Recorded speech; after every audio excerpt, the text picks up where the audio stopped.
Hey YouTube, Logan with Hideaway Homestead here, coming to you today with our rabbit update, our bunny update. We got day 42, and this is going to start counting weeks now. So this is 6 weeks old, and got our scale over here.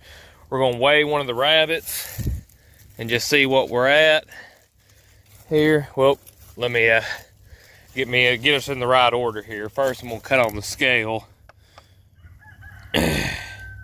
Then get our little pot here.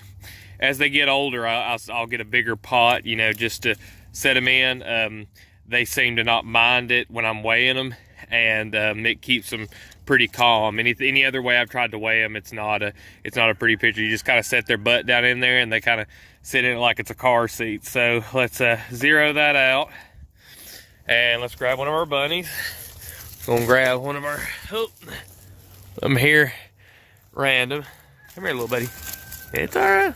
We're gonna go in the flower pot for a second. Just set him down in there. Well, they might actually be too big for the pot right now. May have to pause the video and get us another one here.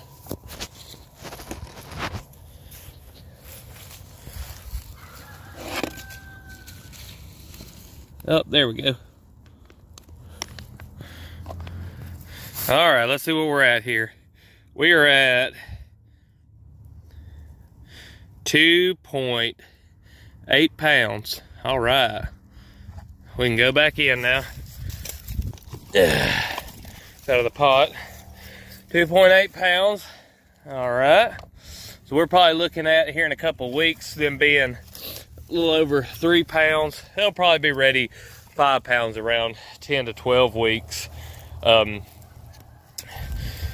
So now I'm gonna show y'all, I'm gonna put the camera up in the tripod, and I'm gonna show y'all how to tell male and female apart. The reason I waited to 6 weeks is I looked at them when I first got them away from their mom, which was at about 4 or 5 weeks.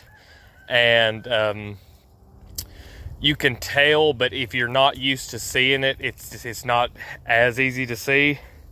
And if there's anybody who's new and never looked at rabbits before, don't know really what to look for, I wanted to make sure that it was obvious visually. So let me prop my camera up here, and we'll have a look at these little bunnies.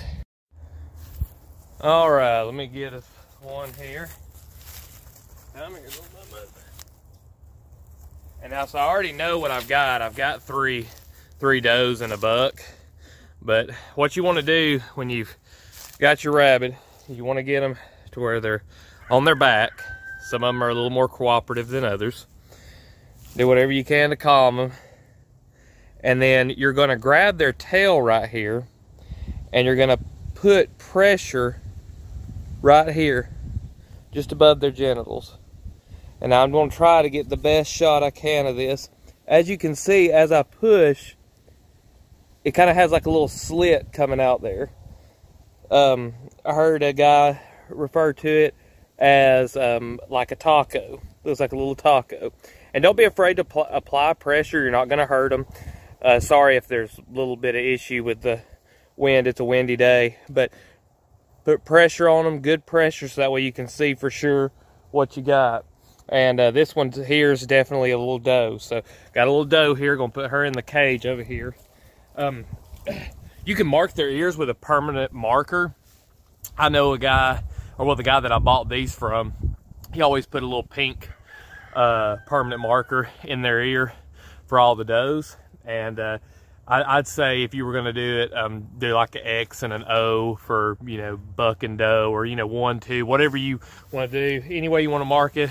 I'm not really into the tattooing deal. I'm not that big of a breeder, so it's not like I need to keep track of just tons and tons of rabbits.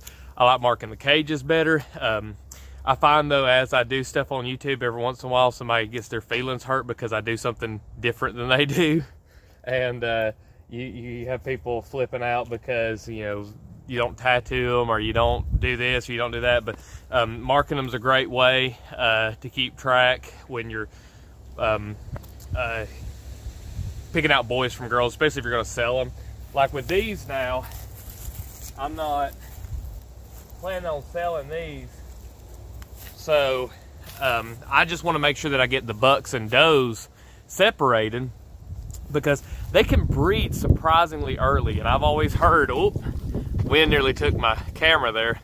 I've heard at times where people have had surprise pregnancies, and you don't want your bunnies to breed too early because it can stunt their growth. So as early as you can, you want to separate the bucks and the does. So have a look at this little one. We'll get a good look here. Oh, here we go. We've got a definite buck. Now you apply that pressure, like I said, you pull on the little tail here, pull it back. Now you're not, you know, trying to rip anything off, but you want to apply good pressure. And you can see right there, I hope you can see real well, there's a little, it looks like a little tube coming out, or a burrito. So if you like Mexican food, burritos and tacos, which I hope this doesn't turn anybody off from Mexican food. Yeah, you can see he's got a little penis there. So this is our little buck.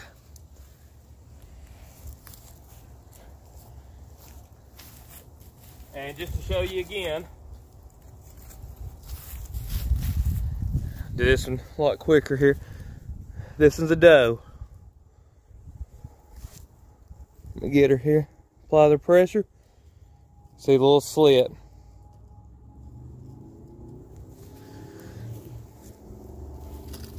And just to show you the last one, here, come here. Here we go. We've got a little doe here. Easy now, little wonder. There we go.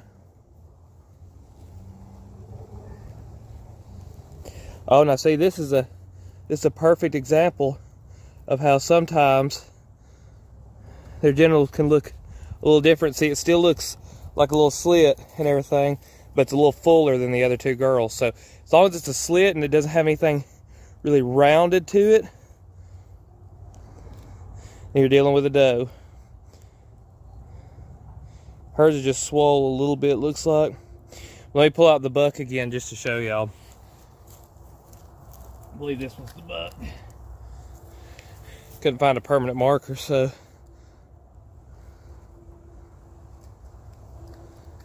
that one's a doe. He's going back in here. This one here, I believe, is a little buck. Yeah, you can see here how easy it is to tell. He's got that round. It's very round. A little small little hole. So there's the buck. I know these two are does. May have lost some people by now, but I like showing it really, really well. There's the little does. You can see it sticks out, but it's a little slit.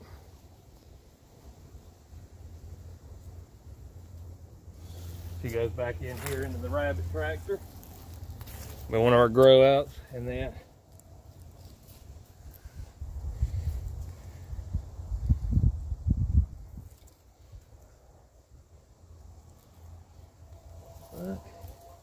Here we go. Here's the last doe.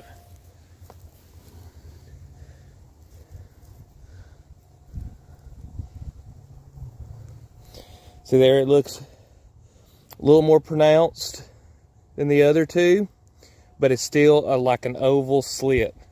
So just to reiterate, here's our little buck.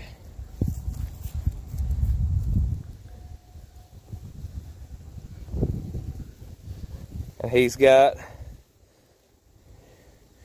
protrudes out like the rest, but he's got a very round little hole there. So there we are. I'm gonna put him in the cage here. He's going up into another spot. Gonna put him in a cage somewhere. I'm probably gonna let him be a breeder, depending on, you know, looking at my other, I'm trying to get some more bucks, so he'll be a breeder for a while, and more than likely he's gonna be one that I'm gonna keep. Since I have been doing this for 6 weeks now, and I've had some people follow along, I've hoped that everybody has enjoyed it so far. Since I've decided to keep this little buck, I'd like for anybody who's been keeping up with it, if you'd like to drop suggestions for names down below. I'm going to be keeping him as a breeder, so he's going to be around for a while, kind of like almost a mascot of the channel. If you've got any ideas for names, throw them down in the comment section, and I'll go through and pick out like maybe 3 of the ones that I like, and then we'll put up a poll and see who gets the most votes. So if we only get a suggestion for a name, then that'll be his name. So take advantage of it if you want him to have some kind of funny name. Now, if it's some kind of profanity or something, yeah, you're not gonna get picked. But as long as it's a decent name, we'll go with it. So that's it for today. I'm gonna get to doing all my other little chores and stuff with the animals. If you like this video, if you found it useful, go ahead and leave a like. Down in the comment section, drop anything you got to add or any questions that you might have. And don't forget to drop down name suggestions for our little buck here. And subscribe to the channel for more stuff like this. I drop a video mostly every day. I appreciate all y'all watching, and we'll see you in the next one.